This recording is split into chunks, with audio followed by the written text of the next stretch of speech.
नमस्कार, ये आकाशवाणी शिमला है। प्रादेशिक समाचार शशि चौहान से सुनिए। पहले आज के मुख्य समाचार। मुख्यमंत्री जयराम ठाकुर ने कहा, प्रदेश भाजपा सरकार के वर्तमान कार्यकाल में प्रत्येक क्षेत्र में हुआ अतुलनीय विकास। हिमाचल गृहिणी सुविधा योजना के तहत अब तक 3 लाख परिवारों को मिली रसोई गैस कनेक्शन की सुविधा। प्रदेश भर में धूमधाम से मनाया जा रहा है श्री कृष्ण जन्माष्टमी का त्योहार।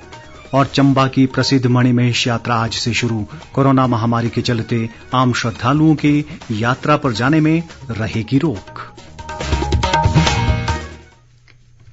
देश भर में 18 वर्ष से अधिक आयु वर्ग के लिए सरकारी केंद्रों पर निशुल्क कोविड टीकाकरण अभियान जारी है। युवाओं से आग्रह है कि टीका लगवाएं और अन्य लोगों को भी इसके लिए प्रोत्साहित करें। कोविड स्वास्थ्य के लिए खतरा बना हुआ है, ऐसे में एहतियाती उपायों के पालन में कोताही ना बरतें। जब तक जरूरी ना हो घर से बाहर ना निकलें और 3 सरल उपायों का पालन करें।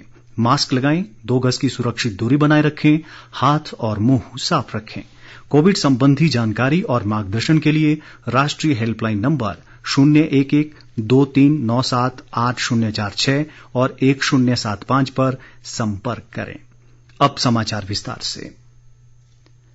मुख्यमंत्री जयराम ठाकुर ने मंडी जिले के कोटली में आज करीब 80 करोड़ रुपए की विकास परियोजनाओं के उद्घाटन व शिलान्यास किए। उन्होंने कोटली में एसडीएम कार्यालय खोलने और स्थानीय पुलिस पोस्ट को पुलिस स्टेशन में स्तरोन्नत करने की घोषणा की। एक जनसभा में मुख्यमंत्री ने कहा कि राज्य सरकार का 3.5 वर्ष का कार्यकाल उपलब्धियों भरा रहा है और इस दौरान प्रदेश के प्रत्येक क्षेत्र में अतुलनीय विकास हुआ है। उन्होंने कहा कि कोरोना महामारी के बावजूद भी सरकार ने विकास गति को निरंतर जारी रखने का प्रयास किया है। जयराम ठाकुर ने बताया कि प्रदेश में कोविड टीकाकरण के तहत पहली खुराक लगाने में 100% लक्ष्य हासिल कर लिया है।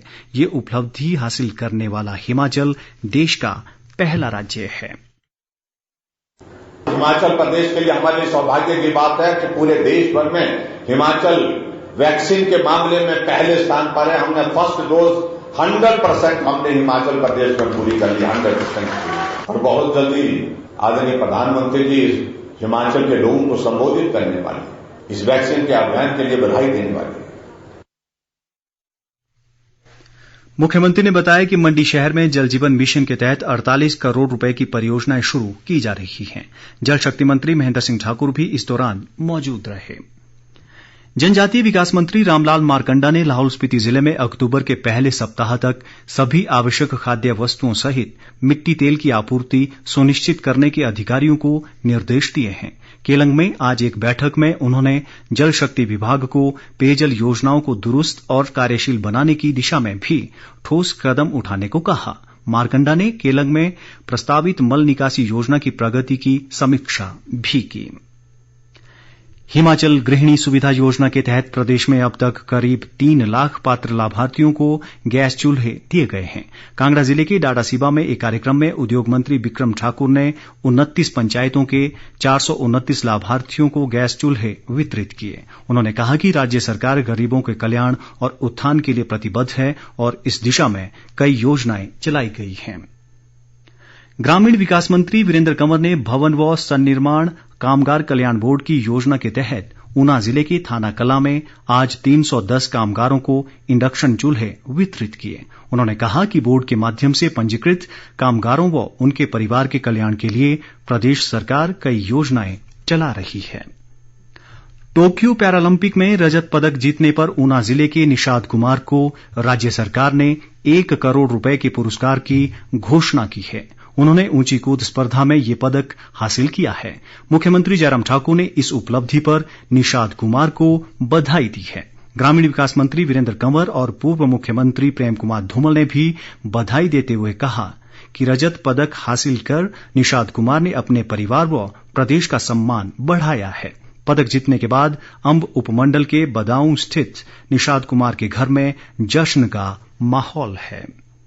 भगवान श्री कृष्ण का जन्मोत्सव जन्माष्टमी पर्व आज प्रदेश भर में हर्षोल्लास के साथ मनाया जा रहा है। इस अवसर पर मंदिरों को आकर्षक ढंग से सजाया गया है। आज सुबह से ही प्रदेश के विभिन्न मंदिरों में श्रद्धालु दर्शनों के लिए पहुंच रहे हैं।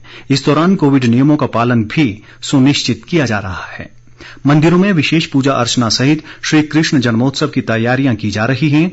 राज्यपाल राजेंद्र विश्वनाथ आर्लेकर और मुख्यमंत्री जयराम ठाकुर ने जन्माष्टमी के अवसर पर प्रदेशवासियों को शुभकामनाएं दी हैं। श्री कृष्ण जन्माष्टमी के मौके पर प्रदेश भर में भव्य शोभा यात्राएं निकाली गईं।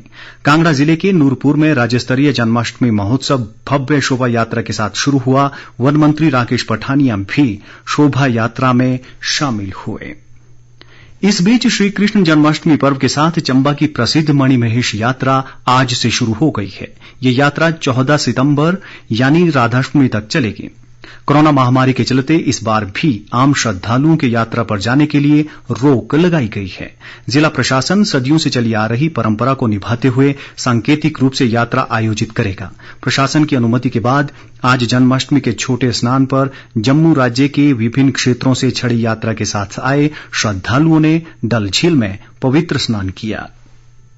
शहरी विकास मंत्री सुरेश भारद्वाज ने कहा है कि स्मार्ट सिटी और अमृत योजना के तहत शिमला शहर में विभिन्न विकास कार्यों को पूरा किया जा रहा है। संजौली में जन्माष्टमी उत्सव के दौरान उन्होंने कहा कि शिमला शहर में पानी उपलब्ध करवाने के लिए 1813 करोड़ रुपए की एक नई योजना शुरू की गई है। आकाशवाणी शिमला के क्षेत्रीय समाचार एकांश द्वारा 16 अगस्त से प्रत्येक सोमवार को अमृत महोत्सव क्विज आकाशवाणी समाचार के साथ कार्यक्रम शुरू किया गया है। इसके माध्यम से हिमाचल के स्वतंत्रता सेनानियों के योगदान और देश की आजादी से संबंधित अन्य प्रश्न पूछे जाते हैं। आजादी का अमृत महोत्सव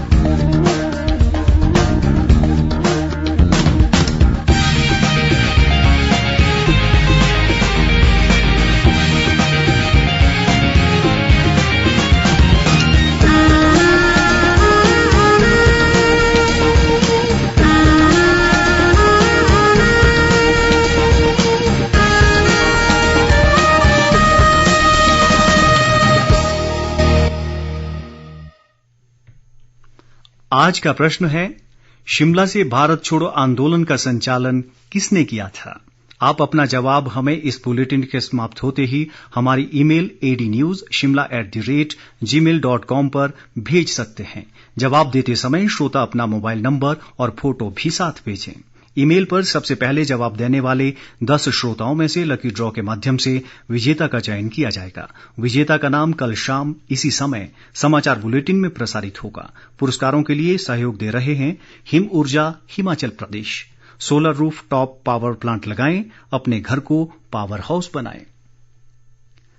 प्रदेश में बीते 24 घंटों में कोरोना संक्रमण के 96 नए मामले सामने आए हैं। सोलन में 23, मंडी में 18, जबकि बिलासपुर और कांगड़ा जिलों में 11 नए मामलों की पुष्टि हुई है। राज्य में अब तक 2,13,341 लोग कोरोना संक्रमित हुए हैं। इनमें से 2,08,100 लोग स्वस्थ हो चुके हैं। स्वास्थ्य विभाग के अनुसार राज्य में इस समय 1,643 कोरोना मरीजों का इलाज चल रहा है। संक्रमण से अब तक 3,579 लोगों की मृत्यु हुई है। इस बीच स्वास्थ्य विभाग द्वारा लगातार लोगों की कोरोना जांच की जा रही है। अब तक 31,87,000 से अधिक लोगों की कोविड जांच की गई है। अंत में मुख्य समाचार एक बार फिर। मुख्यमंत्री जयराम ठाकुर ने कहा, प्रदेश भाजपा सरकार के वर्तमान कार्यकाल में प्रत्येक क्षेत्र में हुआ अतुलनीय विकास। हिमाचल गृहिणी सुविधा योजना के तहत अब तक 3 लाख परिवारों को मिली रसोई गैस कनेक्शन की सुविधा। प्रदेश भर में धूमधाम से मनाया जा रहा है श्री कृष्ण जन्माष्टमी का त्योहार और चंबा की प्रसिद्ध मणिमहेश यात्रा आज से शुरू। कोरोना महामारी के चलते आम श्रद्धालुओं की यात्रा पर जाने में रहेगी रोक। इसी के साथ ये समाचार बुलेटिन समाप्त हुआ। नमस्कार।